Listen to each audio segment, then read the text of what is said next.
Uderolal press club जो उहिदेदार साहिब गुल मोहम्मद हिंगोरो के घर से पुलिस चढ़ाई ऐं साहिब का नारा शुरू करण बाद खेस खंबे खणी मोबाइल में विझण वारे अमल खिलाफ उडेरोलाल जे साहिब थाने के एसएचओ मंजूर लखे खिलाफ एहतिजाजी मुज़ाहिरो कंदे 2 कलाक प्रेस क्लब ॾाढो अलामती बुख हड़ताल कई।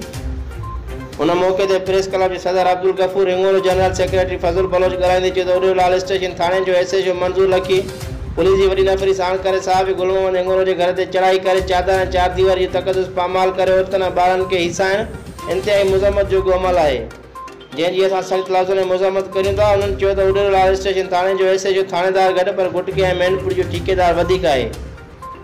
उडेरोलाल स्टेशन प्रेस क्लब पारां गुटके ऐं मैनपुरी खिलाफ मुंहुं हलाइण वारे अमल का पोइ ॼाणायल एसएचओ मशीर पियो है जो प्रेस क्लब के साहिबनि खिलाफ कूड़ा ऐं मनगढ़ंत केस ठाहे पलांद करे रहियो आहे। प्रेस क्लब के समूरन साहिबनि एसएचओ उडेरोलाल स्टेशन मंजूर लखे जहिड़े अमल जी सख्त लफ्ज़ों में मुज़म्मत कंदे आईजी सिंध का मुतालबो कयो आहे त करप्ट एसएचओ मंजूर लखे के फौरी तौर मुअत्तल करे साहिब गुल मोहम्मद हिंगोरो सां इंसाफ़ कयो वञे। ॿी सूरत में साहिब सख्त एहतिजाज कंदा। गुल मोहम्मद हिंगोरो सिंध सोशल न्यूज़ मटियारी।